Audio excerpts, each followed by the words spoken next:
Olha, crente não tem depressão. Crente, ele pode até passar por um momento, mas crente, ele tem que entender que ele é vitorioso. Se você é crente, você tá bem, você é vitorioso, você sabe que tudo vai dar certo. Então, seja crente. Seja é muito bom, né? Quando você se apresentar diante de Deus, você está se apresentando diante de um juiz. Então tenha temor e respeito, porque você está agora diante de uma autoridade suprema.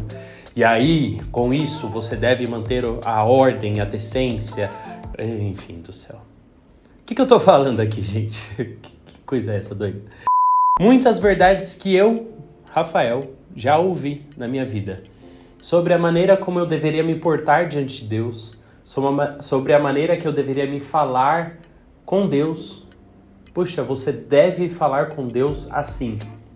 Você deve se portar diante de Deus dessa forma. Esse é o jeito certo de se servir a Deus. Esse é o jeito certo de falar com Deus. E aí sabe o que nós nos deparamos com isso?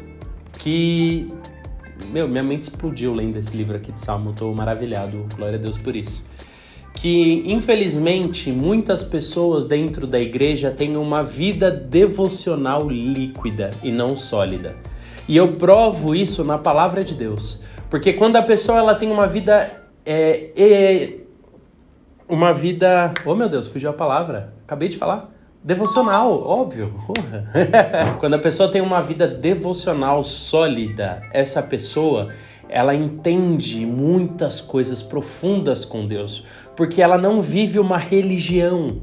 Ela não vive um dogma. Ela não vive a ordenança da igreja, a placa da igreja. Ela não vive o comportar-se da igreja diante de Deus. Não, ela tem relacionamento com Deus.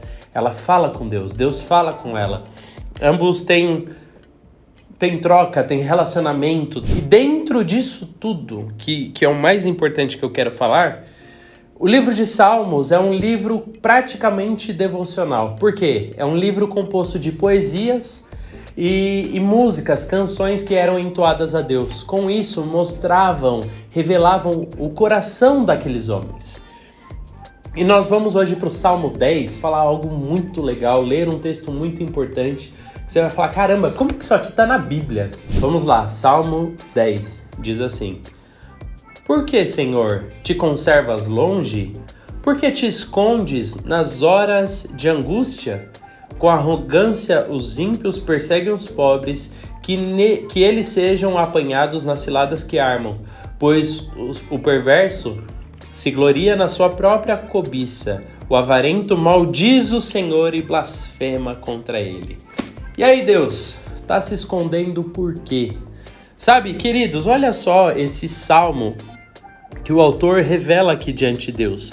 É um salmo que expõe, que fala para Deus algo que está acontecendo ali na sua alma, no seu coração. Diante de uma situação adversa, o salmista aqui está questionando a Deus. Questionando mesmo a Deus, falando, Deus, e aí? Por que o Senhor some nos dias de maldade, de angústia, de problema, de caos? Por que quando tudo dá errado, o Senhor é o primeiro a desaparecer? E aí, querido, sabe, uma coisa muito interessante ao nós lermos isso na Bíblia é que às vezes, se esse salmista aqui orasse isso diante de algum pastor hoje, algum líder espiritual hoje, ele ia falar, oxe, rapaz, olha o jeito que o Senhor fala com Deus. Quem você pensa que é para falar assim com o Senhor? Oxe, que isso? Isso é maneira de falar com Deus? E talvez nós hoje olharíamos uma pessoa orando dessa forma e falar, olha lá o carinha sem fé. Olha lá o carinha que não instalou o drive da fé. Olha lá o carinha que não vê a mudança. Olha lá o carinha que está desamparado, se sente triste. E às vezes isso tem tomado conta de nós como igreja, que somos muito maduros, muito espirituais, muito crentes, a ponto de negar sentimentos que estão dentro de nós. E queridos, vamos ser muito honestos, sinceros? Quem nunca questionou, puxa, Deus existe mesmo? Puxa, isso aqui que aconteceu na minha vida, era milagre de Deus? Ou eu que tô... questões de probabilidade do mundo, da terra, e puxa, eu tô achando que tudo é Deus. Ou no dia da angústia, da dificuldade, fala, e aí Deus, tá dando certo pra todo mundo, tá legal pra todo mundo, e aí? E por quê? E cadê o Senhor? O que o Senhor tá fazendo nesse tempo? E aí, qual que é seu trabalho, ô Senhor? E aí, vambora, meu. E às vezes nós temos uma atitude muito direta e clara de não deixar as pessoas questionarem a Deus. Não deixar as pessoas se lançarem diante de Deus. E isso mostra uma imaturidade da nossa vida devocional. Porque nós não temos intimidade com Deus para falar as coisas, para conversar com Deus.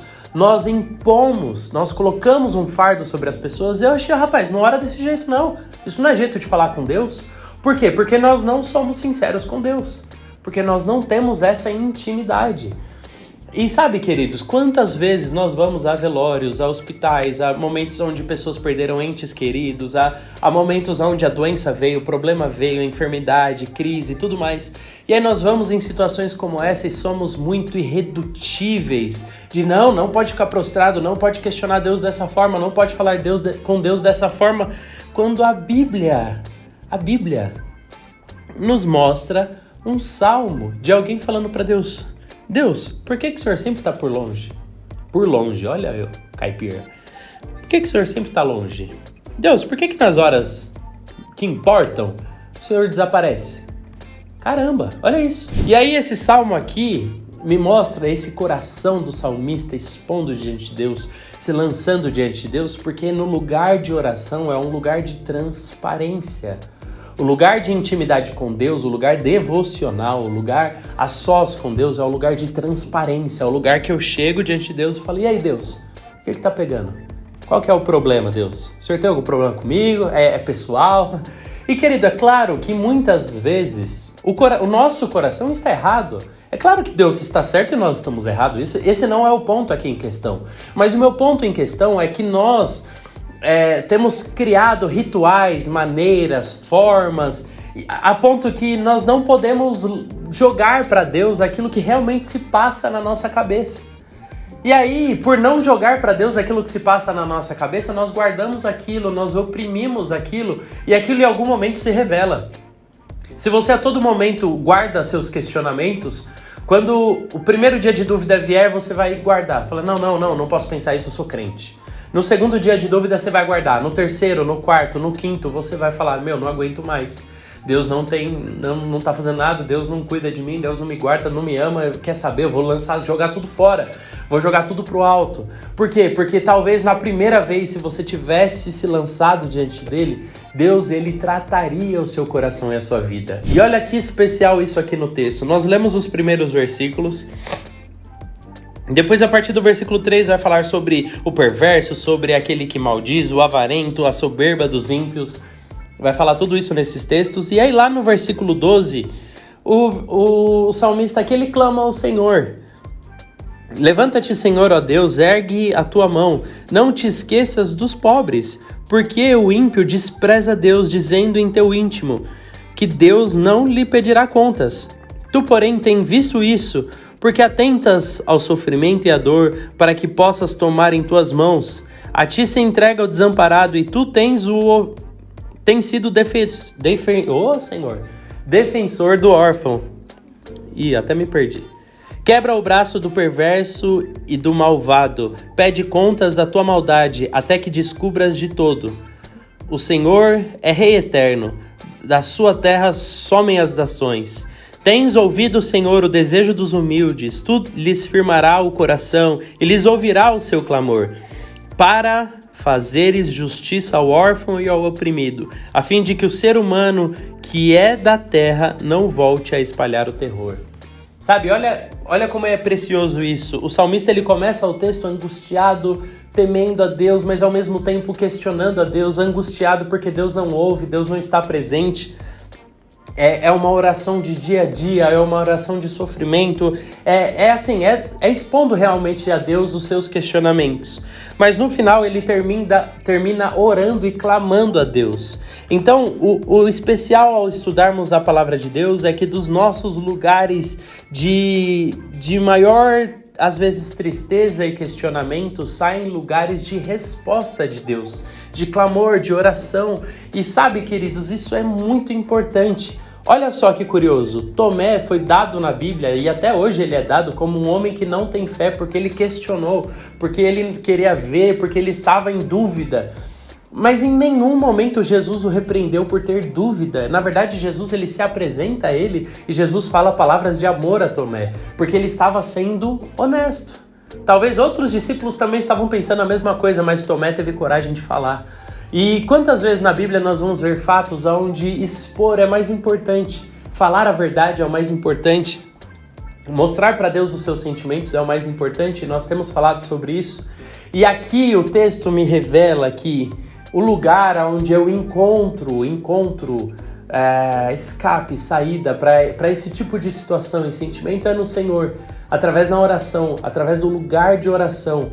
E lá, quando nós nos encontramos lá com Ele, a sós com Ele, lançamos diante dEle, Ele Ele nos molda, Ele nos apresenta o futuro, Ele nos mostra o passado, Ele às vezes abaixa a nossa bola, às vezes Ele... Enfim, e quando nós lemos a vida de Jó, e Jó foi a Deus com vários questionamentos, várias indagações, vários sentimentos negativos que ele estava passando, mas Deus tem paciência com Jó, senta com ele e fala: ô Jó, vem cá Jó, onde você estava? Onde você estava quando eu criei o universo? Onde você estava quando eu firmei os mares e a terra? E onde você estava quando eu fiz tudo isso aqui? E ao se deparar com a grandeza de Deus, Jó fala: é verdade, Deus. Antes eu te conhecia de ouvir falar, agora eu te conheço face a face. Deus, Ele ama esses momentos de embate conosco. Deus, Ele gosta disso. Deus, Ele prefere, às vezes um cara bocudo, um cara que fala: ô Deus, e aí e tal, mas que fale pra Ele, mas que exponha, do que o santo, do que o crente, que chega pra Deus: ó Deus, eu te louvo porque Tu és grande, mas que lá no seu sentimento, no seu coração não tem nada ligado àquilo, e ele está também angustiado, ele está também se questionando, mas ele não expõe diante de Deus, ele não trata com Deus. Nós precisamos nos tratar com Deus, sentar no divã dele e falar. E isso nos mostra uma vida devocional mais saudável. É quando, à medida do tempo, nós aprendemos a conversar com Deus. Aprendemos a falar para Deus as nossas angústias, as nossas poesias, os nossos salmos, os nossos louvores, as nossas lamentações, as nossas crônicas, aquilo que nos deixa, tristes, mal, enfim. Apresentamos isso diante de Deus. Se está escrito na Bíblia, se a Bíblia nos prova isso, nos mostra isso, é porque esses homens aqui encontraram em Deus mudança, solução, transformação, e nós também podemos encontrar. Eu não sei se ficou muito complexo esse meu raciocínio aqui, mas eu espero que Deus fale com você e que você aprenda a se entregar a Deus na sua vida devocional. Aprenda a falar com Deus no seu devocional, e isso vai ser muito importante. Amém? Esse é o nosso devocional de hoje, que Deus te abençoe e possa falar com você hoje. Vai orar, fecha tudo. Fecha aí as portas e separa um momento aí do seu dia e vai orar, vai falar com Deus, porque isso é o mais importante. Deus abençoe, nos vemos logo mais.